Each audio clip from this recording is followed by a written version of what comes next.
Hi friends, ದಿನದ ಎಲ್ಲ ಪ್ರಮುಖ ಸುದ್ದಿಯನ್ನು ನಿಮಗೆ ತಲುಪಿಸುವ ಮಸ್ತ್ ಮಗ ಚಾನೆಲ್ನ ಫುಲ್ ನ್ಯೂಸ್ಗೆ ಸ್ವಾಗತ.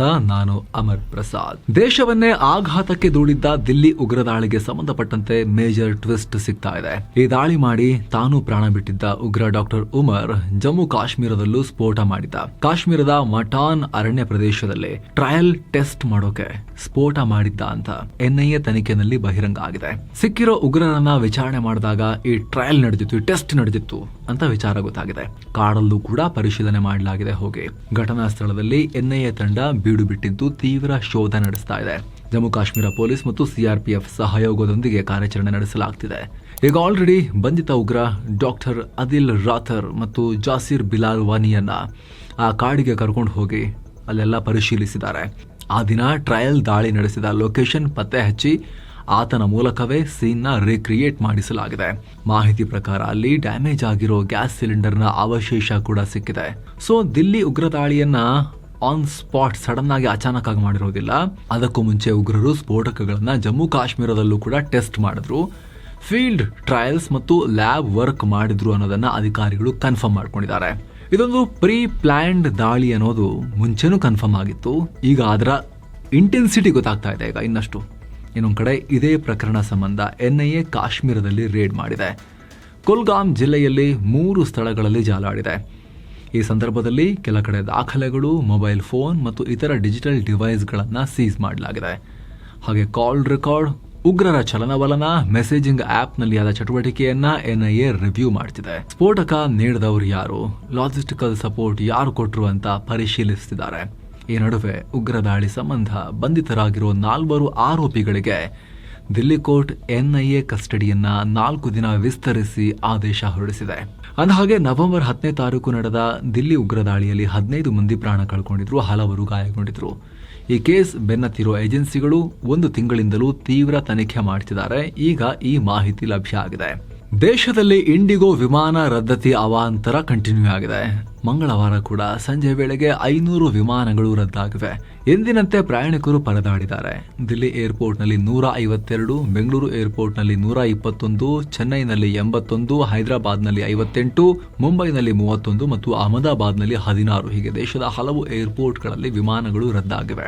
ಇನ್ನು directorate general of civil aviation ಪರಿಸ್ಥಿತಿಯನ್ನ ಮಾನಿಟರ್ ಮಾಡೋಕೆ ದೇಶದ ಹಲವು ಏರ್ಪೋರ್ಟ್ಗಳಲ್ಲಿ ತಲಾ 10 ಅಧಿಕಾರಿಗಳ ತಂಡವನ್ನು ನಿಯೋಜನೆ ಮಾಡಿದ್ದಾರೆ. ಮುಂದಿನ 2-3 ದಿನ ಈ ಅಧಿಕಾರಿಗಳು ಏರ್ಪೋರ್ಟ್ ನಲ್ಲಿ ಇರ್ತಾರೆ. ಇನ್ನೊಂದು ಕಡೆ ಈ ಅವಾಂತರ ಕಂಟಿನ್ಯೂ ಆಗಿರೋ ನಡುವೆ ಇಂಡಿಗೋ ಸಿಇಒ ಪೀಟರ್ ಎಲ್ಬರ್ಸ್ ವಿಡಿಯೋ ಸಂದೇಶದ ಮೂಲಕ ರಿಯಾಕ್ಟ್ ಮಾಡಿದ್ದಾರೆ. ಹಲವು ದಿನಗಳ ಅಡಚಣೆ ಬಳಿಕ ವಿಮಾನಯಾನ ಮತ್ತೆ ಈಗ ಸ್ಟೇಬಲ್ ಆಗ್ತಾ ಇದೆ. ಏರ್ಲೈನ್ಸ್ ಈಗ ಫ್ಲೀಟ್ಗೆ ವಾಪಸ್ ಮರಳ್ತಾ ಇದೆ ಅಂತ ಹೇಳಿದ್ದಾರೆ. ಈ ಇಂಡಿಗೋ ಕ್ರೈಸಿಸ್ ಬೆಂಗಳೂರಿನ ಹೋಟೆಲ್ಗಳಿಗೂ ತಟ್ಟಿದೆ. ಬೆಂಗಳೂರಿನ 5 ಸ್ಟಾರ್ ಹೋಟೆಲ್ಗಳ ದರ 40ರಿಂದ 60% ಜಂಪ್ ಆಗಿದೆ. ಇಂಡಿಗೋ ಪರಿಸ್ಥಿತಿಯಿಂದ ಪರ್ಯಾಯ ವಿಮಾನಗಳಿಗೆ ಕಾಯ್ತಿರುವ ಪ್ರಯಾಣಿಕರು ಹೋಟೆಲ್ಗಳಲ್ಲಿ ಉಳ್ಕೊಂಡಿದ್ದು ಸ್ಟಾರ್ ಹೋಟೆಲ್ಗಳಿಗೆ ಬೇಡಿಕೆ ಹೆಚ್ಚಾಗಿದೆ, ಜಾಸ್ತಿ ಮಾಡಿದ್ದಾರೆ. ಈ ನಡುವೆ ಪಿಎಂ ನರೇಂದ್ರ ಮೋದಿ ಮಾತನಾಡಿದ್ದಾರೆ. ಸರ್ಕಾರ ರೂಪಿಸಿರೋ ನೀತಿ ನಿಯಮಗಳು ದೇಶದ ಜನರಿಗೆ ಹೊರೆಯಾಗದಂತೆ ನೋಡಿಕೊಳ್ಳಿ ಅಂತ ಹೇಳಿದ್ದಾರೆ. ಜನರಿಗೆ ತೊಂದರೆಯಾಗದಂತೆ ನೋಡಿಕೊಳ್ಳೋದೇ ನಮ್ಮ ಜವಾಬ್ದಾರಿ. ಸರ್ಕಾರ ಇರೋದೇ ಅದಕ್ಕೆ. ರೂಲ್ಸ್ ಮತ್ತು ರೆಗ್ಯುಲೇಷನ್ಸ್ ಒಳ್ಳೇದೇ, ಆದರೆ ಅದು ನಮ್ಮ ವ್ಯವಸ್ಥೆಯನ್ನು ಇಂಪ್ರೂವ್ ಮಾಡ್ಕೊಳ್ಳೋಕೆ ಮಾಡಬೇಕು. ಜನರಿಗೆ ಸಮಸ್ಯೆ ಆಗಬಾರ್ದು ಅದರಿಂದ ಅಂತ ಹೇಳಿದ್ದಾರೆ. ಎಲ್ಲಿ ಹೇಳಿದ್ದಾರೆ? NDA ಕೂಟದ ಮೀಟಿಂಗ್ ನಲ್ಲಿ ಹೇಳಿದ್ದಾರೆ. ಯಾಕೆ ಮುಖ್ಯ ಆಗುತ್ತೆ? ಯಾಕಂದ್ರೆ NDAನ ಪಾಲುದಾರ ಪಕ್ಷ TDPಯ ರಾಮ್ ಮೋಹನ್ ನಾಯ್ಡು ಈಗ ನಾಗರಿಕ ವಿಮಾನಯಾನ ಸಚಿವ. ಲೈಟ್ ಆಗಿ ಎಲ್ಲ ನೀವೇ ಮಾಡಿದ್ದು ಅನ್ನೋ ತರದಲ್ಲಿ ಅವ್ರ ಮೇಲೆ ಹಾಕೋ ಲೆಕ್ಕಾಚಾರ ಇದೆಯೇನೋ ಗೊತ್ತಿಲ್ಲ PMಗೆ. ಯಾಕಂತ ಹೇಳಿದ್ರೆ ಬರೀ ಹೇಳಿದ್ ಮಾತ್ರ ಅಲ್ಲ, ಆ ಮೀಟಿಂಗ್ ಆದ್ಮೇಲೆ ಹೊರಗೆ ಬಂದು ಕೇಂದ್ರ ಸಂಸದೀಯ ವ್ಯವಹಾರಗಳ ಮಂತ್ರಿ ಕಿರಣ್ ರಿಜಿಜು ಮೋದಿ ಮೀಟಿಂಗ್ ಅಲ್ಲಿ NDA ಮೀಟಿಂಗ್ ಅಲ್ಲಿ ಹೆಂಗೆ ಹೇಳಿದ್ರು ರೀ ಅನ್ನೋದನ್ನ ಕೂಡ ಮಾಧ್ಯಮಗಳ ಹತ್ರ ಹೇಳ್ಕೊಂಡಿದ್ದಾರೆ. ಯಾಕಂದ್ರೆ ಸ್ನೇಹಿತರೆ, DGCA ಇದೆಯಲ್ಲ, ಈ ಏವಿಯೇಷನ್ ಇಂಡಸ್ಟ್ರಿಯ ರೆಗ್ಯುಲೇಟರ್, ಅವರು ರೂಲ್ಸ್ ಜಾರಿ ಮಾಡಿದ್ರು. ನಿಮಗೆ ಹೇಳಿದೀವಿ ನಾವು ಈ ಹಿಂದೆ ವಿಶೇಷ ವರದಿಯಲ್ಲೂ ಕೂಡ. ಪೈಲಟ್ಗೆ ಕಡ್ಡಾಯ ರೆಸ್ಟ್ ಸೇರಿದ ಹಾಗೆ ಸಿಕ್ಕಾಪಟ್ಟೆ ರೂಲ್ಸ್ ಜಾರಿ ಮಾಡಿದ್ರು. ಅಹಮದಾಬಾದ್ ಏರ್ ಕ್ರಾಶ್ ಆದ್ಮೇಲೆ ಕಠಿಣ ನಿಯಮಗಳನ್ನು ತಗೊಂಡ್ಬಂದಿದ್ರು. ಅದು ಫಾಲೋ ಮಾಡಬೇಕು ಅಂದ್ರೆ ವಿಮಾನ ಕಂಪನಿಗಳು, ಈ ಏರ್ಲೈನ್ಗಳು ಅಟ್ಲೀಸ್ಟ್ 20% ಎಕ್ಸ್ಟ್ರಾ ಸಿಬ್ಬಂದಿಯನ್ನು ಹೈರ್ ಮಾಡಬೇಕಾಗಿತ್ತು. ಅವ್ರು ಹೈರ್ ಮಾಡಿರಲಿಲ್ಲ. ಸಿಬ್ಬಂದಿ ಶಾರ್ಟೇಜ್ ಆಗಿ ರೂಲ್ಸ್ ಜಾರಿ ಬಂದಾಗ ಎಲ್ಲ ಅವಾಂತರ ಆಗಿರೋದು. ಮತ್ತೊಂದು ಕಡೆ ಇಂಡಿಗೋ ಏರ್ಲೈನ್ಸ್ ವಿರುದ್ಧ ಕೇಂದ್ರ ಸರ್ಕಾರ ಮತ್ತಷ್ಟು ಕಠಿಣ ಕ್ರಮ ತಗೊಳ್ತಾ ಇದೆ. ಡೈಲಿ ಫ್ಲೈಟ್ಸ್ ನಲ್ಲಿ ಸುಮಾರು 5% ಕಟ್ ಮಾಡಿ ಅಂತ directorate general of civil aviation ಇಂಡಿಗೋಗೆ ಆದೇಶ ಕೊಟ್ಟಿತ್ತು. ಅದನ್ನೀಗ 10%ಗೆ ಏರಿಕೆ ಮಾಡಿ ಟೋಟಲ್ 10% ಫ್ಲೈಟ್ಸ್ ನಿಮ್ದು ರೆಕ್ಕೆ ಕಟ್ ಮಾಡ್ತೀವಿ ಅಂತ ಹೇಳಿ ಆದೇಶವನ್ನ ಹೊರಡಿಸಿದ್ದಾರೆ. ಇಂಡಿಗೋ ಪ್ರತಿನಿತ್ಯ ಸುಮಾರು 2300 ಟ್ರಿಪ್ಸ್ ಮಾಡುತ್ತೆ. ಇದೀಗ 10% ಕಟ್ ಅಂದ್ರೆ 230 ಹಾರಾಟ ಕಮ್ಮಿ ಆಗುತ್ತೆ. ಸೊ ಆ ಜಾಗವನ್ನ ಈಗ ಇತರ ಏರ್ಲೈನ್ಗಳು ಫಿಲ್ ಮಾಡಬೇಕು. ಇತರ ಏರ್ಲೈನ್ಗಳು ಕೂಡ ಕಮಾನ್ ರೀ ಬನ್ರಿ, ನೀವು ಕೂಡ ಚೆನ್ನಾಗಿ ಆಪರೇಟ್ ಮಾಡ್ರಿ ಅಂತ ಹೇಳಿ ಸರ್ಕಾರ ತೆರೆಮರೆಯಲ್ಲಿ ಪುಷ್ ಮಾಡ್ತಿದೆ ಅನ್ನೋ ಚರ್ಚೆ ಕೂಡ ನಡೀತಾ ಇದೆ. ಹಾಗೆ ಸ್ನೇಹಿತರೆ, ಎಲ್ಲಾ ಮೆಂಬರ್ ಓನ್ಲಿ ವಿಡಿಯೋಸ್ ಅನ್ನ ನೀವು ಕೂಡ ನೋಡೋಕೆ ವಿಡಿಯೋ ಕೆಳಗಿರೋ ಜಾಯಿನ್ ಬಟನ್ ಮೂಲಕ ಮಸ್ತ್ ಮಗ ಪ್ರೀಮಿಯಂ ಮೆಂಬರ್ಶಿಪ್ ಅನ್ನ ಜಾಯಿನ್ ಆಗಬಹುದು, ಸೇರಬಹುದು. ಏನೋ ಕಬ್ಬಿನ ಬೆಲೆ ರಾಜ್ಯ ಸರ್ಕಾರವನ್ನ ಅಡಕತ್ತರಿಗೆ ಸಿಕ್ಕಾಕ್ಸಿದೆ. ರೈತರ ಬಳಿಕ ಈಗ ಸಕ್ಕರೆ ಫ್ಯಾಕ್ಟರಿ ಮಾಲೀಕರು ತಿರುಗಿ ಬಿದ್ದಿದ್ದಾರೆ. ಇತ್ತೀಚೆಗೆ ರೈತ ಹೋರಾಟದ ಪರಿಣಾಮ ರಾಜ್ಯ ಸರ್ಕಾರ ಪ್ರತಿ ಟನ್ ಕಬ್ಬಿಗೆ 3,250 ರೂಪಾಯಿ ರೇಟ್ ಅನ್ನ ಫಿಕ್ಸ್ ಮಾಡಿತ್ತು. ಕೈಗಾರಿಕೆಗಳಿಗೆ ಕೊಡ್ರಿ ಅಂತ ಆದೇಶ ಮಾಡಿತ್ತು. ಈಗ ಅದನ್ನು ವಿರೋಧಿಸಿ ಸಕ್ಕರೆ ಕಾರ್ಖಾನೆಗಳು ಹೈಕೋರ್ಟ್ ಅಲ್ಲಿ ಅರ್ಜಿ ಹಾಕಿದ್ದಾರೆ. ಸರ್ಕಾರ ಪ್ರತಿ ಟನ್ ಕಬ್ಬಿಗೆ 3,250 ರೂಪಾಯಿ ದರವನ್ನ ಫಿಕ್ಸ್ ಮಾಡಿದ್ದು, ಕಟಾವು ಸಾಗಾಣಿಕೆ ಸೇರಿಸಿದ್ರೆ ಕಾರ್ಖಾನೆಗಳಿಗೆ 4,150 ರೂಪಾಯಿ ಬೀಳತ್ತಲ್ಲ ಸ್ವಾಮಿ. ಸರ್ಕಾರ ಏಕಪಕ್ಷೀಯವಾಗಿ ಆದೇಶ ಕೊಟ್ಟಿದೆ. ಇದರಿಂದ ಕಾರ್ಖಾನೆಗಳಿಗೆ ಭಾರಿ ಲಾಸ್ ಆಗದೇ ಇಲ್ಲ ಇದು ಅಂತ ಹೇಳಿ ಫ್ಯಾಕ್ಟರಿ ಮಾಲೀಕರು ಹೇಳಿದ್ದಾರೆ. ಇನ್ನು ಅರ್ಜಿ ವಿಚಾರಣೆ ಕೂಡ ನಡೆದಿದ್ದು ಹೈಕೋರ್ಟ್ ನ್ಯಾಯಮೂರ್ತಿ ಸೂರಜ್ ಗೋವಿಂದರಾಜ್ ಅವರ ಪೀಠ ಸರ್ಕಾರಕ್ಕೆ ನೋಟಿಸ್ ಕೊಟ್ಟಿದೆ. ಇದೇ ವೇಳೆ ರೈತರಿಲ್ಲದೆ ನೀವ್ಯಾರು ಇಲ್ಲ ಅನ್ನೋದನ್ನ ಅರ್ಥ ಮಾಡ್ಕೋಬೇಕು. ಎಥನಾಲ್ ಸೇರಿ ಎಲ್ಲದರಿಂದ ಆದಾಯ ಸಂಪಾದಿಸ್ಕೊಳ್ತೀರಿ, ಆದ್ರೆ ರೈತರಿಗೆ ಕೊಡ್ತಿಲ್ಲ ಅಂತ ಕೋರ್ಟ್ ಹಾಗೆ ಸರ್ಕಾರಕ್ಕೆ ನಿಮ್ಮ ಪ್ರತಿಕ್ರಿಯೆ ಏನು ಅಂತ ಕೇಳಿ ಮುಂದಿನ ವಿಚಾರಣೆಯನ್ನು ಡಿಸೆಂಬರ್ 17ಕ್ಕೆ ಆಮೇಲೆ ಮುಂದಕ್ಕೆ ಹಾಕಿದ್ದಾರೆ. ಏನೋ ಸಿದ್ದರಾಮಯ್ಯರ ಜೊತೆಗೆ ಗ್ರಾಮೀಣ ಅಭಿವೃದ್ಧಿ ಸಚಿವ ಪ್ರಿಯಾಂಕ್ ಖರ್ಗೆ ಅವ್ರಿಗೂ ಕೂಡ ಸುಪ್ರೀಂ ಕೋರ್ಟ್ ಶಾಕ್ ಕೊಟ್ಟಿದೆ. 2023ರ ಅಸೆಂಬ್ಲಿ ಎಲೆಕ್ಷನ್ ವೇಳೆ ಚಿತ್ತಾಪುರ ಕ್ಷೇತ್ರದಲ್ಲಿ ಅಕ್ರಮ ಎಸಗಲಾಗಿದೆ ಅಂತ ಹೇಳಿ ದಾಖಲಾಗಿದ್ದ ಕೇಸ್ನಲ್ಲಿ ಪ್ರಿಯಾಂಕ್ ಖರ್ಗೆ ಹಾಗೂ ಚುನಾವಣಾ ಆಯೋಗಕ್ಕೆ ಸುಪ್ರೀಂ ಕೋರ್ಟ್ ನೋಟಿಸ್ ಜಾರಿ ಮಾಡಿದೆ. ಆ ಎಲೆಕ್ಷನ್ ನಾಮಿನೇಷನ್ ವೇಳೆ ಪ್ರಿಯಾಂಕ್ ಖರ್ಗೆ ಪರಿಶಿಷ್ಟ ಜಾತಿ ಪ್ರಮಾಣ ಪತ್ರದ ಬದಲು ಗ್ರಾಮ ಪಂಚಾಯಿತಿ ಎಲೆಕ್ಷನ್ಗೆ ಸಬ್ಮಿಟ್ ಮಾಡೋ ಜಾತಿ ಮತ್ತು ಆದಾಯ ಪ್ರಮಾಣ ಪತ್ರವನ್ನ ಕೊಟ್ಟಿದ್ದಾರೆ. ಅದು ಕೂಡ 2021ರ ಸರ್ಟಿಫಿಕೇಟ್. ಶೈಕ್ಷಣಿಕ ಅರ್ಹತೆಗೆ ಸಂಬಂಧಪಟ್ಟಂತೆ ಫೇಕ್ ಡಾಕ್ಯುಮೆಂಟ್ ಸಬ್ಮಿಟ್ ಮಾಡಿದ್ದಾರೆ. ವೋಟರ್ಸ್ಗೆ ಗ್ಯಾರಂಟಿ ಆಮಿಷವನ್ನ ಕೂಡ ಒಡ್ಡಿದ್ರು. ಹೀಗಾಗಿ ಪ್ರಿಯಾಂಕ್ ಖರ್ಗೆ ಆಯ್ಕೆಯನ್ನ ಅಸಿಂಧು ಮಾಡಬೇಕು ಅಂತ ಹೈಕೋರ್ಟ್ಗೆ ಅರ್ಜಿ ಹಾಕಲಾಗಿತ್ತು. ಆದ್ರೆ ಹೈಕೋರ್ಟ್ ಅರ್ಜಿ ವಜಾ ಮಾಡಿತ್ತು. ನಂತರ ಅರ್ಜಿದಾರರು ಸುಪ್ರೀಂ ಕೋರ್ಟ್ಗೆ ಹೋಗಿದ್ರು. ಹೀಗಾಗಿ ಇದರ ವಿಚಾರಣೆ ನಡೆಸಿದ ಕೋರ್ಟ್ ಖರ್ಗೆಗೆ ನೋಟಿಸ್ ಕೊಟ್ಟಿದೆ. ಇನ್ನು ಬೆಂಗಳೂರಲ್ಲಿ ಐಟಿ ಕಾರಿಡಾರ್ ಅಭಿವೃದ್ಧಿಗಾಗಿ 400 ಕೋಟಿ ರೂಪಾಯಿ ಮೀಸಲಿಟ್ಟಿದ್ದೀವಿ ಅಂತ ಡಿಸಿಎಂ ಡಿಕೆ ಶಿವಕುಮಾರ್ ಘೋಷಿಸಿದ್ದಾರೆ. ಇದರ ಅಡಿಯಲ್ಲಿ ಸಿಲ್ಕ್ ಬೋರ್ಡ್ ಜಂಕ್ಷನ್ ಇಂದ ಕೆಆರ್ ಪುರಂ ವರೆಗೆ IT corridor outer ring road ನಿರ್ಮಾಣ ಮಾಡ್ತೀವಿ. 400 ಕೋಟಿ ರೂಪಾಯಿ ವೆಚ್ಚದಲ್ಲಿ 20.5 ಕಿಲೋಮೀಟರ್ ಉದ್ದದ ವಿಶ್ವ ದರ್ಜೆಯ ರಸ್ತೆ ನಿರ್ಮಾಣ ಆಗುತ್ತೆ ಅನ್ನೋ ಹೇಳಿಕೆ ಕೊಟ್ಟಿದ್ದಾರೆ. ಹೈಕಮಾಂಡ್ ಡಿಕೆ ಶಿವಕುಮಾರ್ ಅವರನ್ನ ಸಿಎಂ ಮಾಡುತ್ತೋ ಬಿಡುತ್ತೋ ಗೊತ್ತಿಲ್ಲ, ಆದ್ರೆ ಲಕ್ಷ್ಮೀ ಹೆಬ್ಬಾಳ್ಕರ್ರ ಸಹೋದರ ಮಾತ್ರ ಸಿಎಂ ಮಾಡೇ ಬಿಟ್ಟಿದ್ದಾರೆ ಡಿಕೆ ಶಿವಕುಮಾರ್ ಅವರನ್ನ. ಕಾಂಗ್ರೆಸ್ ಎಂಎಲ್ಸಿ ಚನ್ನರಾಜ್ ಲಕ್ಷ್ಮೀ ಹೆಬ್ಬಾಳ್ಕರ್ರ ಸಹೋದರ ಇವರೇನ್ ಮಾಡಿದ್ದಾರೆ, ಅವರ ಸೋಷಿಯಲ್ ಮೀಡಿಯಾ ಅಕೌಂಟ್ ಅಲ್ಲಿ ಶಿವಕುಮಾರ್ ಅವರನ್ನ ಮುಖ್ಯಮಂತ್ರಿನೇ ಮಾಡಿಬಿಟ್ಟಿದ್ದಾರೆ. ಬೆಳಗಾವಿಗೆ ಆಗಮಿಸಿದ ಮುಖ್ಯಮಂತ್ರಿ ಡಿಕೆ ಶಿವಕುಮಾರ್ ಅವರೇ ಅಂತ ಉಲ್ಲೇಖ ಮಾಡಿದ್ದಾರೆ. ಇದಾದ್ಮೇಲೆ ಚರ್ಚೆ ಆಗ್ತಿದ್ದ ಹಾಗೆ ಟ್ವಿಟರ್ ಹ್ಯಾಂಡ್ಲರ್ ಟೈಪಿಂಗ್ ಮಾಡುವಾಗ ಮಿಸ್ಟೇಕ್ ಆಗಿದೆ, ಇದನ್ನ ಗಂಭೀರವಾಗಿ ಪರಿಗಣಿಸಬೇಡಿ ಅಂತ ಆಮೇಲೆ ಕ್ಲಾರಿಟಿ ಕೂಡ ಕೊಟ್ರು. ಏನೋ ಬೆಳಗಾವಿ ಅಧಿವೇಶನದ 2ನೇ ದಿನ ರಾಜ್ಯ ಸರ್ಕಾರ ರೈತ ವಿರೋಧಿ ಅಂತ ಹೇಳಿ ಆರೋಪಿಸಿ ಬಿಜೆಪಿ ಬೃಹತ್ ಪ್ರತಿಭಟಿಸಿದೆ. ಈ ವೇಳೆ ಸುವರ್ಣಸೌಧಕ್ಕೆ ಮುತ್ತಿಗೆ ಹಾಕೋಕು ಕೂಡ ಪ್ರಯತ್ನ ಪಟ್ರು. ಆ ಟೈಮ್ನಲ್ಲಿ ವಿಜಯೇಂದ್ರ, ಸಿಟಿ ರವಿ ಸೇರಿ ಹಲವರನ್ನ ಪೊಲೀಸರು ವಶಕ್ಕೆ ಪಡೆದ್ರು. ಅತ್ತ ವಿಧಾನಸಭಾ ಕಲಾಪದಲ್ಲಿ ಮುಂದಿನ ಸಿಎಂ ಯಾರು ಅನ್ನೋ ಕೂಗು ಜೋರಾಗಿ ಕೇಳಿಸಿದೆ. ಪ್ರಶ್ನೋತ್ತರ ಕಲಾಪದ ವೇಳೆ ಬಿಜೆಪಿ ಶಾಸಕ ಸುನಿಲ್ ಕುಮಾರ್ ಮುಂದಿನ ಸಿಎಂ ಯಾರು ಅಂತ ಬೆಟ್ಟಿಂಗ್ ನಡೀತಾ ಇದೆ ಅಂತ ಹೇಳಿ ಸರ್ಕಾರಕ್ಕೆ ಚುಚ್ಚಿದ್ರು. ಆದ್ರೆ ಇದೆಲ್ಲ ಚರ್ಚೆ ಬೇಡ ಅಂತ ಸ್ಪೀಕರ್ ಯುಟಿ ಖಾದರ್ ಸಲಹೆ ಕೊಟ್ರು. ಅತ ವಿಧಾನಸಭೆಯಲ್ಲಿ ಟಿಪ್ಪು ಸುಲ್ತಾನ್ ಜಯಂತಿಯನ್ನ ಮತ್ತೆ ಆರಂಭಿಸಬೇಕು ಅಂತ ಪ್ರಸ್ತಾಪ ಮಾಡೋಕೆ ಕಾಂಗ್ರೆಸ್ ಶಾಸಕ ವಿಜಯಾನಂದ ಕಾಶಪ್ಪನವರು ಡಿಸೈಡ್ ಮಾಡಿದ್ರು. ಇದು ಗೊತ್ತಾಗ್ತಿದ್ದ ಹಾಗೆ ವಿಪಕ್ಷ ನಾಯಕ ಆರ್ ಅಶೋಕ್ ಕಿಡಿಕಾರಿದ್ದಾರೆ. ಟಿಪ್ಪು ಜಯಂತಿ ಹಾಗೂ ಜಾಗತಿಕ ಉಗ್ರರ ಜಯಂತಿ, ಜನ್ಮ ದಿನಾಚರಣೆ, ಹಾಗೆ ಬೇಕಾದ್ರೆ ಪಾಕಿಸ್ತಾನದ ಸ್ವಾತಂತ್ರ್ಯೋತ್ಸವನ ಕೂಡ ಇವರು ಆಚರಿಸ್ಲಿ, ಇದು ಅವ್ರ ಸರ್ಕಾರ, ಅವ್ರು ಯಾರ ಪರ ಇದ್ದಾರೆ ಅಂತ ಹೇಳಿ ಜನರಿಗೆ ಗೊತ್ತಾಗುತ್ತೆ ಅನ್ನೋ ಹೇಳಿಕೆ ಕೊಟ್ರು. ಏನೋ ಸಂಸತ್ನ 2 ಸದನಗಳಲ್ಲೂ ಕೂಡ ಚರ್ಚೆ ಆಯಿತು ಇವತ್ತೊಂದಷ್ಟು. ಒಂದ್ ಕಡೆ ಲೋಕಸಭೆಯಲ್ಲಿ ವಿಪಕ್ಷಗಳ ಆಗ್ರಹದ ಮೇರೆಗೆ ಮತಪಟ್ಟಿ ಪರಿಷ್ಕರಣೆ SIR ಬಗ್ಗೆ ಚರ್ಚೆ ಆಯಿತು. ಹಾಗೆ ರಾಜ್ಯಸಭೆಯಲ್ಲಿ ಒಂದೇ ಮಾತರಂ ಗೀತೆ ಬಗ್ಗೆ ಡಿಬೇಟ್ ಆಯಿತು. ಮೊದಲು ಲೋಕಸಭೆಯಲ್ಲಿ ವಿಪಕ್ಷ ನಾಯಕ ರಾಹುಲ್ ಗಾಂಧಿ ಮತಪಟ್ಟಿ ಪರಿಷ್ಕರಣೆ ಬಗ್ಗೆ ಮಾತನಾಡಿದ್ರು. ಮತಗಳ್ಳತನಕ್ಕಿಂತ ದೊಡ್ಡ ದೇಶ ವಿರೋಧಿ ಕೃತ್ಯ ಇನ್ನೊಂದಿಲ್ಲ, ಚುನಾವಣಾ ಆಯೋಗ ಎಲೆಕ್ಷನ್ ನಡೆಸೋಕೆ ಬಿಜೆಪಿಯೊಂದಿಗೆ ಸೇರ್ಕೊಂಡ್ಬಿಟ್ಟಿದೆ ಅಂತ ಆರೋಪ ಮಾಡಿದ್ರು. ಅಲ್ಲದೆ ಇದಕ್ಕೆಲ್ಲ ನಾನು ಆಲ್ರೆಡಿ ಸಾಕ್ಷ್ಯ ಕೊಟ್ಟಿದ್ದೀನಿ ಅಂತ ಕೂಡ ತಮ್ಮ ಪವರ್ ಪಾಯಿಂಟ್ ಪ್ರೆಸೆಂಟೇಷನ್ ಬಗ್ಗೆ ಉಲ್ಲೇಖ ಮಾಡಿದ್ರು. ಅತ್ತ ಬಿಜೆಪಿ ಸಂಸದ ಸಂಜಯ್ ಜೈಸ್ವಾಲ್ ಮಾತನಾಡಿ, ರಾಜೀವ್ ಗಾಂಧಿ ಹತ್ಯೆ ನಂತರ 1991ರ ಸಾರ್ವತ್ರಿಕ ಎಲೆಕ್ಷನ್ ಟೈಮ್ನಲ್ಲಿ ಮತಗಳ್ಳತನ ಆಗಿದೆ ಅಂತ ಇವರು ಆರೋಪ ಮಾಡಿದ್ರು. ಮತ್ತೊಂದು ಕಡೆ ರಾಜ್ಯಸಭಾ ಕಲಾಪ ಶುರುವಾಗ್ತಿದ್ದ ಹಾಗೆ ಗೃಹ ಮಂತ್ರಿ ಅಮಿತ್ ಶಾ ಒಂದೇ ಮಾತರಂ ಬಗ್ಗೆ ಡಿಬೇಟ್ ಶುರು ಮಾಡಿದ್ರು. ಇಂದಿರಾ ಗಾಂಧಿ ಅಧಿಕಾರದಲ್ಲಿದ್ದಾಗ ಒಂದೇ ಮಾತರಂ ಗೀತೆ ಹಾಡಿದವರನ್ನೆಲ್ಲ ಜೈಲಿಗೆ ಹಾಕಿದ್ರು ಅಂತ ಆರೋಪಿಸಿದ್ರು. ನಂತರ ಇದಕ್ಕೆ ಪ್ರತಿಯಾಗಿ ರಾಜ್ಯಸಭೆಯ ವಿಪಕ್ಷ ನಾಯಕ ಮಲ್ಲಿಕಾರ್ಜುನ ಖರ್ಗೆ ಅವರು ಮಾತನಾಡಿದ್ರು. 1921ರಲ್ಲಿ ಗಾಂಧೀಜಿ ಅಸಹಕಾರ ಚಳುವಳಿ ಶುರು ಮಾಡಿದಾಗ ಕಾಂಗ್ರೆಸ್ನಿಂದ ಸಾವಿರಾರು ದೇಶಪ್ರೇಮಿಗಳು ಒಂದೇ ಮಾತರಂ ಘೋಷಣೆ ಕೂಗಿನೇ ಜೈಲಿಗೆ ಹೋದ್ರು. ಆದ್ರೆ ಅವಾಗ ನೀವೇನ್ ಮಾಡ್ತಾ ಇದ್ರಿ, ಬ್ರಿಟಿಷರಿಗೋಸ್ಕರ ಕೆಲಸ ಮಾಡ್ತಿದ್ರಿ ಅಂತ ಹೇಳಿ ಬಿಜೆಪಿ ಓವರ್ ಆಲ್ ಸಂಘ ಪರಿವಾರ ಅವ್ರ ವಿರುದ್ಧ ಟೀಕೆ ಮಾಡಿದ್ರು. ಇನ್ನು ಕಾಂಗ್ರೆಸ್ ನಾಯಕಿ ಸೋನಿಯಾ ಗಾಂಧಿಗೆ ದಿಲ್ಲಿಯ ರೋಸ್ ಅವೆನ್ಯೂ ಕೋರ್ಟ್ ನೋಟಿಸ್ ಜಾರಿ ಮಾಡಿದೆ. 1980 ವೋಟರ್ ಲಿಸ್ಟ್ಗೂ ಕೂಡ ಅವರು ಸೇರಿಸ್ಕೊಂಡ್ಬಿಟ್ಟಿದ್ದಾರೆ ಹೆಸರನ್ನ. ಆದ್ರೆ ಅವರು ಭಾರತದ ಪೌರತ್ವ ಪಡೆದಿದ್ದೇ 1983ರಲ್ಲಿ ಅಂತ ವಿಕಾಸ್ ತ್ರಿಪಾಠಿ ಅನ್ನೋರು ಅರ್ಜಿ ಹಾಕಿದ್ರು. ವಂಚನೆ ಮತ್ತು ಅಪರಾಧ ಮಾಡಿದ್ದಾರೆ, ಕ್ರಿಮಿನಲ್ ದೂರು ದಾಖಲಿಸಬೇಕು ಅಂತ ಅರ್ಜಿ ಹಾಕಿದ್ರು. ಈಗ ಇದಕ್ಕೆ ಪ್ರತಿಕ್ರಿಯೆ ಕೊಡಿ ಅಂತ ಸೋನಿಯಾ ಗಾಂಧಿ ಹಾಗೂ ದಿಲ್ಲಿ ಪೊಲೀಸರಿಗೆ ಕೋರ್ಟ್ ನೋಟಿಸ್ ಜಾರಿ ಮಾಡಿದೆ.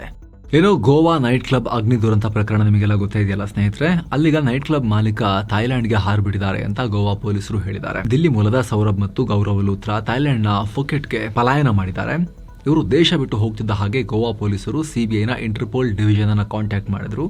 ಸದ್ಯ ಇಂಟರ್ಪೋಲ್ ಇವರಿಬ್ಬರ ವಿರುದ್ಧ ಬ್ಲೂ ಕಾರ್ನರ್ ನೋಟಿಸ್ ಜಾರಿ ಮಾಡಿದೆ ಅಂತ ಗೋವಾ ಪೊಲೀಸರು ಹೇಳಿದ್ದಾರೆ. ಇತ್ತ ಇವರ ನೈಟ್ ಕ್ಲಬ್ ವಿರುದ್ಧ ಬುಲ್ಡೋಸರ್ ಕ್ರಮ ತಗೊಳ್ಳಿ, ಧ್ವಂಸ ಮಾಡಿ ಅಂತ ಗೋವಾ ಸಿಎಂ ಪ್ರಮೋದ್ ಸಾವಂತ್ ಆದೇಶ ಕೊಟ್ಟಿದ್ದಾರೆ. ಎಲ್ಲ ಫಾರ್ಮಾಲಿಟೀಸ್ ಮುಗಿದ ಮೇಲೆ ಧ್ವಂಸ ಮಾಡಿ ಅಂತ ಹೇಳಿದ್ದಾರೆ. ಪುದುಚೇರಿಯಲ್ಲಿ ನಟ ವಿಜಯರ ರ್ಯಾಲಿ ನಡೆದಿದೆ. 1500 ಪೊಲೀಸರ ಭದ್ರತೆಯೊಂದಿಗೆ QR ಕೋಡ್ ಪಾಸ್ ಹೊಂದಿದ 5000 ಜನರಿಗೆ ಮಾತ್ರ ಪ್ರವೇಶ ಕೊಡಲಾಗಿತ್ತು. ಈ ವೇಳೆ ಪಾಂಡಿಚೇರಿಗೆ ಪ್ರತ್ಯೇಕ ರಾಜ್ಯ ಸ್ಥಾನಮಾನ ಬೇಕು ಅಂತ ವಿಜಯ್ ಬೇಡಿಕೆ ಇಟ್ಟಿದ್ದಾರೆ. DMK ಸೋಲ್ಸೋದೇ ದೊಡ್ಡ ಗುರಿ ಅಂತ ಕೂಡ ಹೇಳಿದ್ದಾರೆ. ಇನ್ನು ಈ ಬಿಗಿ ಭದ್ರತೆ ನಡುವೆ ಕೂಡ ವ್ಯಕ್ತಿಯೊಬ್ಬ ಲೈಸೆನ್ಸ್ ಬಂದೂಕ್ ಇಟ್ಕೊಂಡು ಬಂದಿದ್ದ. ನಾನು ಪರ್ಸನಲ್ ಸೆಕ್ಯೂರಿಟಿ ಸ್ಟಾಫ್, ಹೀಗಾಗಿ ನನ್ನ ಹತ್ರ ಬಂದೂಕಿದೆ ಅಂತ ಪೊಲೀಸರಿಗೆ ಹೇಳಿದ. ಆದ್ರೆ ನೀವು ಯಾರಿಗೆ ಸೆಕ್ಯೂರಿಟಿ ಕೊಡ್ತಿದ್ದೀರಾ ಅಂತ ಕೇಳಿದ್ರೆ ಉತ್ತರ ಇರಲಿಲ್ಲ. ಈಗ ಹಿಡ್ಕೊಂಡು ಹೋಗಿದ್ದಾರೆ, ಬಂಧಿಸಿ ಆತನನ್ನ. ಸ್ನೇಹಿತರೆ, ಕರೂರು ವಿಜಯ್ ರ್ಯಾಲಿಯಲ್ಲಿ ಕಾಲ್ ತುಳಿತಾ ಇತ್ತಲ್ಲ, ಜನ ಪ್ರಾಣ ಕಳ್ಕೊಂಡ್ರಲ್ಲ ದೊಡ್ಡ ಪ್ರಮಾಣದಲ್ಲಿ. ಅದಾದ್ಮೇಲೆ ಫಸ್ಟ್ ಟೈಮ್ ವಿಜಯ್ ಈ ರೀತಿ ಪಬ್ಲಿಕ್ ಮೀಟಿಂಗ್ ಮಾಡಿದ್ದು. ಇನ್ನು ಭಾರತ ಒಮಾನ್ನ 20ಕ್ಕೂ ಅಧಿಕ ಹಳೆಯ ಜಾಗ್ವಾರ್ ಜೆಟ್ಗಳನ್ನ ಖರೀದಿ ಮಾಡುತ್ತೆ ಅಂತ ಗೊತ್ತಾಗಿದೆ. ಅವುಗಳನ್ನ ಭಾರತಕ್ಕೆ ತಂದು ವಿಭಜಿಸಿ ಅವುಗಳ ಸ್ಪೇರ್ ಪಾರ್ಟ್ಸ್ ಅನ್ನ ಭಾರತ ಯೂಸ್ ಮಾಡೋಕೆ ಮುಂದಾಗಿದೆ. ಸದ್ಯ ವಾಯುಪಡೆಯಲ್ಲಿ 6 ಜಾಗ್ವಾರ್ ಸ್ಕ್ವಾಡ್ರನ್ಗಳಿವೆ. ಒಂದು ಸ್ಕ್ವಾಡ್ರನ್ ನಲ್ಲಿ 18ರಿಂದ 20 ಜಾಗ್ವಾರ್ಸ್ ಇವೆ. ಒಮಾನ್ ಹಂತ ಹಂತವಾಗಿ ಜಾಗ್ವಾರ್ಗಳಿಗೆ ನಿವೃತ್ತಿ ಕೊಡ್ತಾ ಇದ್ದು ಈ ಅವಕಾಶವನ್ನ ಭಾರತ ಬಳಸಿಕೊಳ್ಳೋ ಪ್ಲಾನ್ ಮಾಡಿದೆ. ಈ ಮೂಲಕ ಇಡೀ ಜಗತ್ತೇ ಜಾಗ್ವಾರ್ಗೆ ರಿಟೈರ್ಮೆಂಟ್ ಕೊಡ್ತಾ ಇದ್ರು ಕೂಡ ಭಾರತ ಹಳೆ ಜಾಗ್ವಾರ್ಗಳಿಗೆ ಇನ್ನೊಂದು ರಾಷ್ಟ್ರದ ಹಳೆ ಜಾಗ್ವಾರ್ನ ಅವ್ರು ರಿಟೈರ್ ಕೊಡ್ತಿರೋದನ್ನ ಗುಜರಿ ತಗೊಂಬಂದು ಅವುಗಳನ್ನ ಬಿಚ್ಚಿ ಪಾರ್ಟ್ಸ್ ಅನ್ನ ಯೂಸ್ ಮಾಡಿಕೊಂಡು ತಮ್ಮ ಹಳೆ ಜಾಗ್ವಾರ್ನ ಇನ್ನು ಮೇಂಟೈನ್ ಮಾಡಿ ಹಾರಿಸೋಣ ಅಂತ ಹೇಳಿ ಪ್ಲಾನ್ ಮಾಡ್ದಂಗೆ ಕಾಣಿಸ್ತಾ ಇದೆ. ಫ್ರಾನ್ಸ್ ಮತ್ತು ಬ್ರಿಟಿಷರು ಸೇರ್ಕೊಂಡು ನಿರ್ಮಾಣ ಮಾಡಿರೋ ಫೈಟರ್ ಜೆಟ್ ಇದು. ಇದನ್ನ ಸೆಪ್ಕ್ಯಾಟ್ ಜಾಗ್ವಾರ್ ಅಂತ ಕೂಡ ಕರೀತಾರೆ. ಆಮೇಲೆ HAL ಕೂಡ ಇದನ್ನ ನಿರ್ಮಾಣ ಮಾಡಿದೆ. 1970ರ ದಶಕದಿಂದ ಭಾರತ ಇದನ್ನ ಯೂಸ್ ಮಾಡ್ತಿದೆ. ಸಾಕಷ್ಟು ಕಾರ್ಯಾಚರಣೆಗಳಲ್ಲೂ ಕೂಡ ಪಾಲ್ಗೊಂಡಿದೆ. ಈ ಖರೀದಿ ನಿರ್ಧಾರಕ್ಕೆ ಸಾಕಷ್ಟು ಆಕ್ರೋಶ ಕೂಡ ವ್ಯಕ್ತ ಆಗಿದೆ. ಆಲ್ರೆಡಿ ಈ ವರ್ಷ ಒಂದೇ ವರ್ಷದಲ್ಲಿ 3 ಜಾಗ್ವಾರ್ಗಳು ಪತನ ಆಗಿ 3 ಅಮೂಲ್ಯ ಪೈಲಟ್ಗಳ ಜೀವ ಹೋಗಿದೆ. ಮತ್ತೆ ಯಾಕೆ ನೀವು ಗುಜರಿದೆಲ್ಲ ತಗೊಂಡು ಪಾರ್ಟ್ಸ್ ಬಿಚ್ಚಿ ಹಾಕಿ ನಮ್ಮಲ್ಲಿರೋ ಹಳೆ ಈ ಮುದಿ ಜೆಟ್ಗಳನ್ನ ಮತ್ತು ಹಾರಿಸೋಣ ಅಂತ ಪ್ಲಾನ್ ಮಾಡ್ತಿದ್ದೀರಲ್ಲ, ಏನ್ ಕತೆ ನಿಮ್ದು ಅಂತ ಹೇಳಿ ಕಳವಳ ವ್ಯಕ್ತಪಡಿಸಲಾಗ್ತಾ ಇದೆ.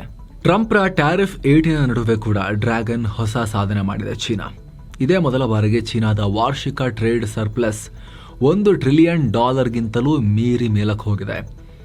ಅಮೆರಿಕಾಗೆ ರಫ್ತು ಕುಸಿದಿದ್ರೂ ಕೂಡ ನವೆಂಬರ್ ಅಂತ್ಯದ ವೇಳೆಗೆ ಚೀನಾ ಟ್ರೇಡ್ ಸರ್ಪ್ಲಸ್ ಸಾಧಿಸಿದೆ. ನವೆಂಬರ್ನಲ್ಲಿ ಅಮೆರಿಕಾಗೆ ಚೀನಾದ ರಫ್ತು 28.6% ಇಳಿಕೆ ಕಂಡು $33.8 ಬಿಲಿಯನ್ ತಲುಪಿತ್ತು. ಆದರೂ ಒಟ್ಟಾರೆ ರಫ್ತು ಪಾಸಿಟಿವ್ ಆಗಿದೆ.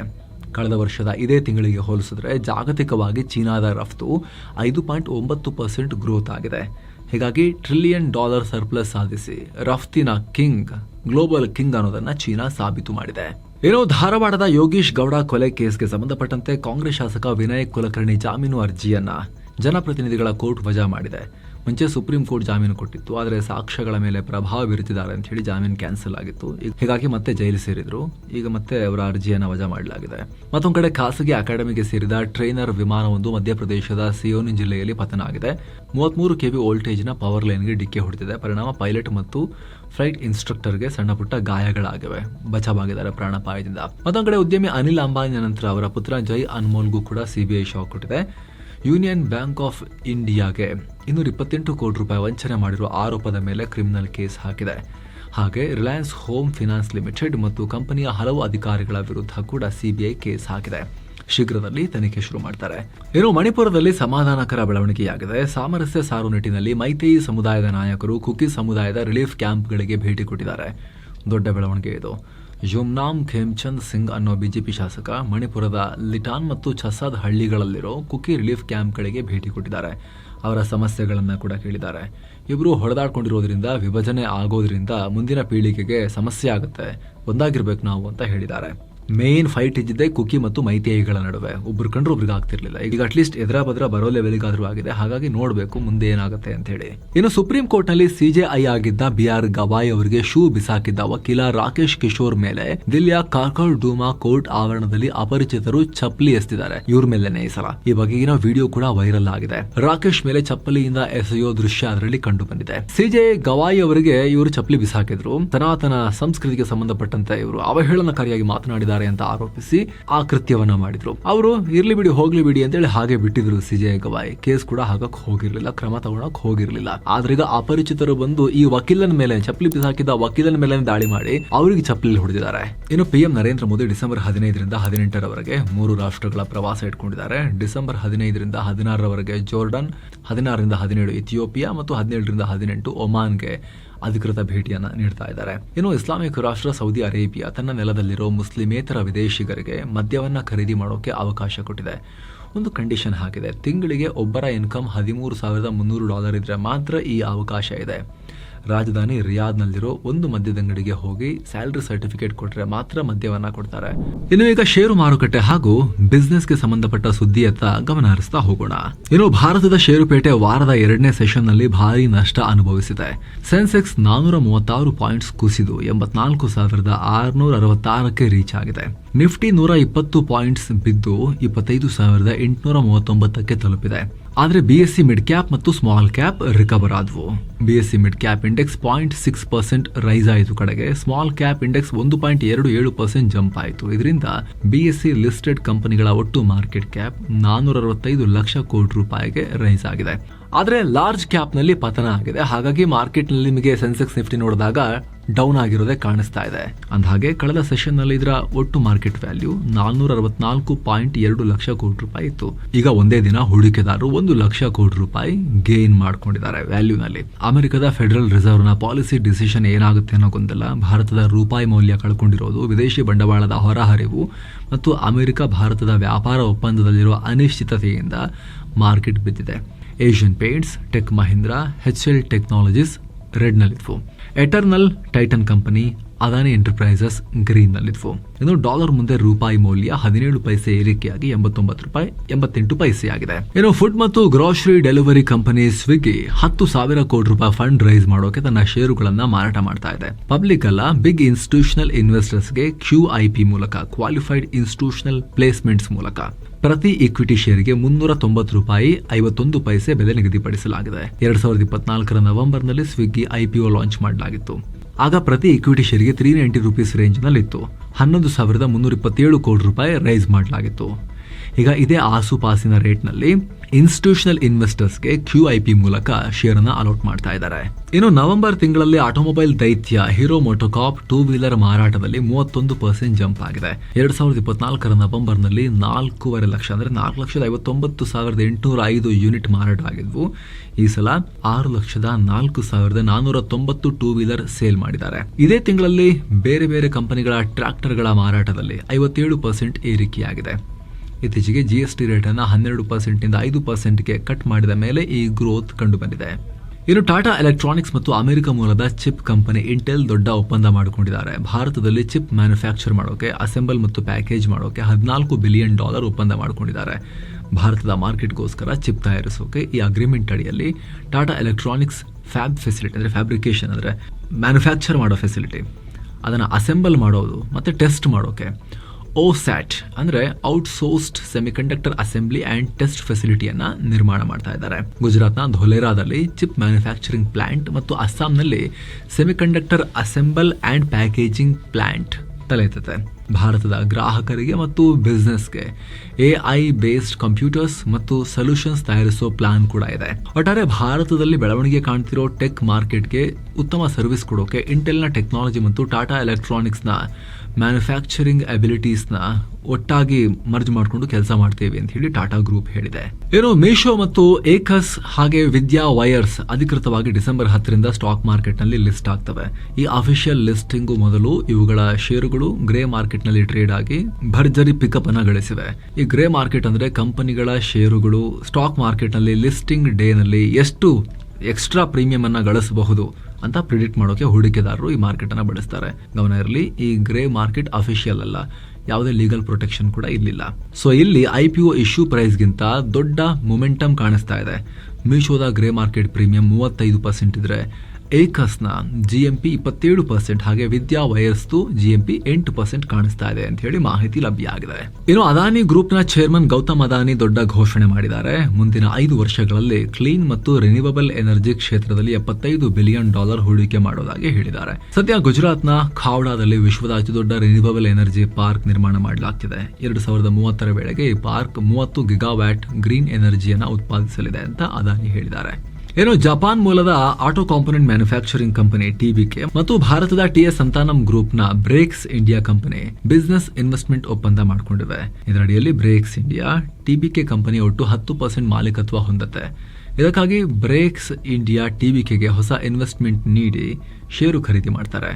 ಅಂದ್ರೆ ಬ್ರೇಕ್ ಇಂಡಿಯಾ ಹಳೆ ಶೇರ್ ಹೋಲ್ಡರ್ಸ್ ಇಂದ ಶೇರ್ ಖರೀದಿ ಮಾಡಲ್ಲ, ಬದಲಿಗೆ TBKನೇ ಹೊಸ ಷೇರುಗಳನ್ನ ಕ್ರಿಯೇಟ್ ಮಾಡಲಿದ್ದು ಅದನ್ನ ಬ್ರೇಕ್ ಇಂಡಿಯಾ ಖರೀದಿ ಮಾಡುತ್ತೆ. ಮೈಕ್ರೋಸಾಫ್ಟ್ CEO ಸತ್ಯ ನಡೆಲ್ಲಾ PM ನರೇಂದ್ರ ಮೋದಿ ಅವರನ್ನ ಮೀಟ್ ಆಗಿದ್ದಾರೆ. ಇಬ್ರು ಕೂಡ ಭಾರತದಲ್ಲಿ AI ಕ್ಷೇತ್ರದಲ್ಲಿ ದೊಡ್ಡ ಪ್ರಮಾಣದಲ್ಲಿ ಹೂಡಿಕೆ ಮಾಡೋಕೆ ಒಪ್ಕೊಂಡಿದ್ದಾರೆ. ಬಳಿಕ ಮಾತನಾಡಿದ ನಡೆಲ್ಲಾ ಭಾರತದಲ್ಲಿ AI ನಲ್ಲಿ $17.5 ಬಿಲಿಯನ್ ಹೂಡಿಕೆ ಮಾಡ್ತೀವಿ ಅಂತ ಹೇಳಿ ಘೋಷಿಸಿದ್ದಾರೆ. ಅಲ್ಲದೆ ಏಷ್ಯಾದಲ್ಲೇ ಅತಿ ದೊಡ್ಡ ಹೂಡಿಕೆ ಇದು.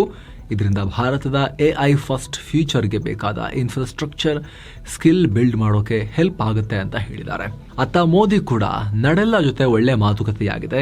AI ವಿಚಾರ ಅಂತ ಬಂದಾಗ ಜಗತ್ತು ಭಾರತದ ಬಗ್ಗೆ ತುಂಬಾ ಹೋಪ್ಸ್ ಇಟ್ಕೊಂಡಿದೆ ಅನ್ನೋ ಸ್ಟೇಟ್ಮೆಂಟ್ ಕೊಟ್ಟಿದ್ದಾರೆ. ಇನ್ನು ವಿರಾಟ್ ಕೊಹ್ಲಿ ತಮ್ಮ ಸ್ಪೋರ್ಟಿಂಗ್ ಬ್ರ್ಯಾಂಡ್ ಆಗಿರೋ 1-8 ಅನ್ನ ಬೆಂಗಳೂರು ಮೂಲದ ಸ್ಟಾರ್ಟ್ಅಪ್ ಕಂಪನಿ ಅಜಿಲಿಟಾಸ್ಗೆ ಸೇಲ್ ಮಾಡೋಕೆ ಮುಂದಾಗಿದ್ದಾರೆ. ಅಲ್ಲದೆ ಆ ಅಜಿಲಿಟಾಸ್ ಕಂಪನಿಯಲ್ಲಿ $40 ಕೋಟಿ ವೈಯಕ್ತಿಕ ಹೂಡಿಕೆ ಮಾಡಿ ಅದರಲ್ಲಿ ಸ್ವಲ್ಪ ಷೇರುಗಳ ಪಾಲುದಾರರಾಗಿ ಇರೋಕೆ ಬಯಸಿದ್ದಾರೆ. ಅಜಿಲಿಟಾ ಸ್ಪೋರ್ಟ್ಸ್ ಬಟ್ಟೆ ತಯಾರಿಸೋ ಕಂಪನಿ 1 ವರ್ಷದ ಹಿಂದಷ್ಟೇ ಮೊಚಿಕೋ ಶೂಸ್ ಕಂಪನಿಯನ್ನ ಅಕ್ವೈರ್ ಮಾಡಿಕೊಂಡಿತ್ತು. ಅದರ ಬೆನ್ನಲ್ಲೇ ಈಗ ಮತ್ತೊಂದು ಸ್ಪೋರ್ಟಿಂಗ್ ಬ್ರ್ಯಾಂಡ್ ಅನ್ನ ತನ್ನ ತೆಕ್ಕೆಗೆ ತೆಗೆದುಕೊಳ್ತಾ ಇದೆ. ವಿರಾಟ್ ಕೊಹ್ಲಿ ಅನ್ನೋ ನೇಮ್ ಕೂಡ ಅವರ ಫ್ಲೇವರ್ ಅಲ್ಲಿ ಆಡ್ ಆಗ್ತಾ ಇದೆ. ಇನ್ನು EV ಕಾರ್ಗಳಿಗೆ ದೊಡ್ಡ ಡಿಸ್ಕೌಂಟ್ ಕೊಡೋಕೆ ಕಾರ್ ಕಂಪನಿಗಳು ಮುಂದಾಗಿವೆ. ಟಾಟಾ, ಮಹೀಂದ್ರಾ, ಹ್ಯುಂಡೈ ಮತ್ತು ಕಿಯಾ ಕಂಪನಿಗಳು ಪ್ರತಿ EV ವಾಹನಕ್ಕೆ ಸುಮಾರು $1 ರಿಂದ $3 ಲಕ್ಷ ವರೆಗೂ ಕೂಡ ರಿಯಾಯಿತಿ ಕೊಡ್ತಿವೆ. ಈ ವರ್ಷ ಎಂಡ್ ಆಗೋ ಮೊದಲು ಮಾರಾಟ ಆಗದ ವಾಹನಗಳನ್ನ ಕ್ಲಿಯರ್ ಮಾಡೋಕೆ ಈ ರೀತಿ ಮಾಡ್ತಾ ಇದಾವೆ. ಇನ್ನು ಭಾರತದ ಆನ್ಲೈನ್ ಇನ್ವೆಸ್ಟ್ಮೆಂಟ್ ಪ್ಲಾಟ್ಫಾರ್ಮ್ ಆಗಿರೋ ಗ್ರೋನ ಪೋಷಕ ಕಂಪನಿ ಬಿಲಿಯನ್ ಬ್ರೈನ್ಸ್ ನ ಷೇರು ಪ್ರೈಸ್ ಕುಸಿತ ಕಂಡಿದೆ. ಮಂಗಳವಾರ ಟ್ರೇಡಿಂಗ್ ವೇಳೆ 4% ಡೌನ್ ಆಗಿದೆ. IPO ಬಳಿಕ ಲಾಕ್ ಇನ್ ಪೀರಿಯಡ್ ಮುಗ್ದಿರೋದ್ರಿಂದ ಈ ರೀತಿಯಾಗಿದೆ. ಸಾಮಾನ್ಯವಾಗಿ ಲಾರ್ಜ್ ಇನ್ವೆಸ್ಟರ್ಗಳು ಒಮ್ಮೆಲೆ ಶೇರನ್ನ ಮಾರಾಟ ಮಾಡೋದನ್ನ ತಡೆಯೋಕೆ ನಿರ್ದಿಷ್ಟ ಟೈಮ್ ವರೆಗೆ ಇದನ್ನ IPO ಆದ್ಮೇಲೆ ಲಾಕ್ ಇನ್ ಪೀರಿಯಡ್ ಇರುತ್ತೆ. ಅದು ಮುಗ್ದಿರೋದ್ರಿಂದ ಸೆಲ್ಲಿಂಗ್ ಪ್ರೆಷರ್ ಆಗಿ ಇಷ್ಟು ಕುಸಿತ ಕಂಡಿದೆ. ಇಂಟ್ರಾಡೇನಲ್ಲಿ ಇಷ್ಟೆಲ್ಲ ಪತನ ಆಗಿತ್ತು. ಆದರೆ ಮಾರ್ಕೆಟ್ ಎಂಡ್ ನಲ್ಲಿ ಬಿಲಿಯನ್ ಬ್ರೈನ್ಸ್ ನ ಶೇರ್ ನಲ್ಲಿ 1.6% ಫೈನಲ್ ಕುಸಿತ ಆಗಿ ಪ್ರತಿ ಶೇರಿನ ಬೆಲೆ $150 ಇತ್ತು. ಇನ್ನು ಚಿನ್ನ ಮತ್ತು ಬೆಳ್ಳಿ ಬೆಲೆ ವಿಚಾರಕ್ಕೆ ಬಂದರೆ 24 ಕ್ಯಾರೆಟ್ನ 10 ಗ್ರಾಂ ಚಿನ್ನದ ಬೆಲೆಯಲ್ಲಿ $283 ಕಮ್ಮಿಯಾಗಿ $1,27,974 ಆಗಿದೆ. 22 ಕ್ಯಾರೆಟ್ನ 10 ಗ್ರಾಂ ಚಿನ್ನದ ಬೆಲೆಯಲ್ಲಿ $260 ಕಮ್ಮಿಯಾಗಿ $1,17,220 ಆಗಿದೆ. 1 ಕೆಜಿ ಬೆಳ್ಳಿ ಬೆಲೆಯಲ್ಲಿ $195 ಕಮ್ಮಿಯಾಗಿ $1,78,893 ಆಗಿದೆ. ಸೊ ಫ್ರೆಂಡ್ಸ್, ಇದಾಗಿತ್ತು ಇವತ್ತಿನ ಫುಲ್ ನ್ಯೂಸ್. ನಾವು ಕೊಯ್ದಿಲ್ಲ, ಎಳೆದಿಲ್ಲ, ಕಿರ್ಚಾಡಿಲ್ಲ, ಬರೀ ಸುದ್ದಿಯನ್ನ ಸುದ್ದಿ ತರ ತಲುಪಿಸುವ ಪ್ರಯತ್ನ ಮಾಡಿದ್ದೀವಿ. ನಿಮಗೆ ಇಷ್ಟ ಆಗ್ತಾ ಇದೆ ದಯವಿಟ್ಟು ಸಬ್ಸ್ಕ್ರೈಬ್ ಮಾಡಿ. ಹಾಗೆ ಆಗಲೇ ಹೇಳಿದ ಮಸ್ಮಗ ಪ್ರೀಮಿಯಂ ಮೆಂಬರ್ಶಿಪ್ ಅನ್ನ ಆಸಕ್ತ ವೀಕ್ಷಕರು ವಿಡಿಯೋ ಕೆಳಗಿರೋ ಜಾಯಿನ್ ಬಟನ್ ಮೂಲಕ ಸೇರಬಹುದು. ಆಮೇಲೆ ಎಲ್ಲ ಮೆಂಬರ್ ಓನ್ಲಿ ವಿಡಿಯೋಸ್ ಅನ್ನ ನೀವು ಕೂಡ ನೋಡೋಕೆ ಶುರು ಮಾಡಬಹುದು. Thank you so much. ಮತ್ತೆ ಭೇಟಿ ಆಗ್ತಿರೋಣ ಸ್ನೇಹಿತರೆ. ನಮಸ್ತೆ.